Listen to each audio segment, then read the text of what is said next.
everybody, Ashley from Notte Travel Boutique. If you're new here, welcome. On this channel, we talk about Disney through a little different lens. Not just the checklists or the logistics, but how Disney can actually feel when you slow down and experience it intentionally. So today, I wanted to share a little bit about our recent Disney cruise to the Bahamas. We went in January, and honestly, the weather was a little bit cooler than we expected.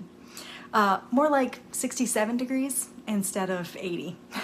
But that gave us the perfect opportunity to create a trip that felt intentional, not just do what everybody else does kind of a trip. So I've got 5 tips to share with you from our trip that helped us to slow down, reconnect, and really enjoy the cruise in a way that felt thoughtful and intentional and calm. So without further ado, let's dive in. Okay, so tip number 1, don't get the Wi-Fi package if you can help it. I know, it sounds crazy, but hear me out. We actually left our cellular data off and still had enough connectivity to send texts if needed with the ship's automatic free Wi-Fi. We could still check the Disney Navigator app so we knew about the show times, the different schedules. We could check the temperatures at the ports because the Navigator app had that. And because of the system that we had at home, we could also check the temperature in our house, which was super helpful so that we were not feeling stressed about what was happening at home or at the different ports. It's a small choice, but it really makes a difference. We weren't tempted to scroll endlessly or fall back into old routines. Instead, we got to just be present. Have conversations, notice the little details on the ship, and reconnect. It was truly wonderful. Now, tip number 2, if you like a little pampering, consider the spa package, especially the Rainforest Room. Honestly, this became our little oasis on the ship. We'd start our mornings there or end our evenings there. It's got hot tubs, saunas, heat lounges, outdoor seating, tea, robes, water, slippers, all the cozy touches that make you feel like you're really stepping away from the world. Even if you're not a huge spa person, just popping in for the 30 to 60 minutes to soak in the calm was so worth it. It's amazing how much it sets the tone for your day, and for us also helped us unwind at night. Now, before we get too far, you might be thinking, okay, this all sounds great, but I could easily make a few mistakes while planning my Disney trip. And if that's on your mind, I actually have a free resource for you. It's a quick guide called 5 Mistakes Even Smart Travelers Make When Planning a Disney Vacation and How to Avoid Them. It's really short and easy to read, but it'll help you avoid some of those little pitfalls that can sneak in if you're trying to plan everything on your own. I'll link it in the show notes so you can grab it and keep it handy while you're planning your next trip. All right, so tip number 3 is all about doing things opposite of everyone else. This one was a little experiment for us, but I absolutely loved the results. So we woke up early, and if you want to grab photos before everyone else is awake and get those beautiful ship photos with nobody in it, this is your secret. We had breakfast early. If you can, order room service early, and then you have a snack a little later. Go to the sit-down dining when it's quiet, like breakfast, when everybody else is at the buffet.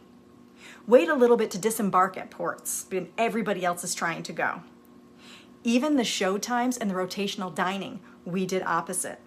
Normally on the ships, the kids want to go early for the dining and then go early for the shows, so that way the parents, they can get their kids to bed early, right?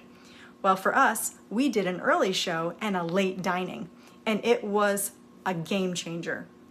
It felt much calmer. It was like the ship was our own, and instead of trying to keep up with the crowd, we were just in our own little world, and it was wonderful. It makes quiet moments more special. All right, so here's tip number 4. Be flexible on Castaway Cay, especially if it's windy. So we went over to Serenity Bay, the adults-only beach side, but the wind made it really uncomfortable. I mean, horrible. So instead of just staying there and having a horrible time, we had lunch and then we headed back to the snorkeling beach, which was protected and ended up feeling completely serene. Yes, there were kids there, but it's a beach. There's always kids. We even found some secluded spots to soak up the sun where no one was around. So Take walks, explore those areas, and don't feel like you have to follow the crowd. Little shifts can make your day feel peaceful instead of rushed, and you find these little pockets of wonderfulness where you never thought they would be possible. And last but definitely not least, tip number 5, if you're planning to go to Palo or Enchanté, start at the Rose first. Have a drink, relax, and let the staff take care of checking you in. They'll come and get you when your table is ready. We loved asking about the sommelier bin. They had great wine options at really reasonable prices. And the little touch that a lot of people don't expect, that we didn't expect, is that they will actually remember your favorite drink if you go there another time. So if you go on another night, they'll ask you if you'd like the same drink as you already had the previous night without even seeing what your name is. They just know. It just made everything feel effortless and comfortable, and the food at Palo was fantastic. So just some amazing experiences to help make your trip feel just that extra effortless and special.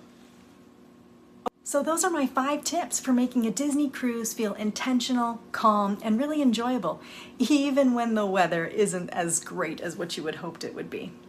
So tips like this are why I love helping travelers plan Disney experiences that feel thoughtful, unrushed, and just right for their families. And I want Disney to feel effortless and meaningful for you too, without any stress or overwhelm. If you found this helpful, go ahead and subscribe so you don't miss future videos like this. And if you'd like some personalized guidance for your Disney cruise or your Disney vacation, there's a link in the show notes to schedule a consultation. So thank you so much for sitting and chatting with me today. Until next time, friends, stay safe, happy planning, and we'll see you real soon.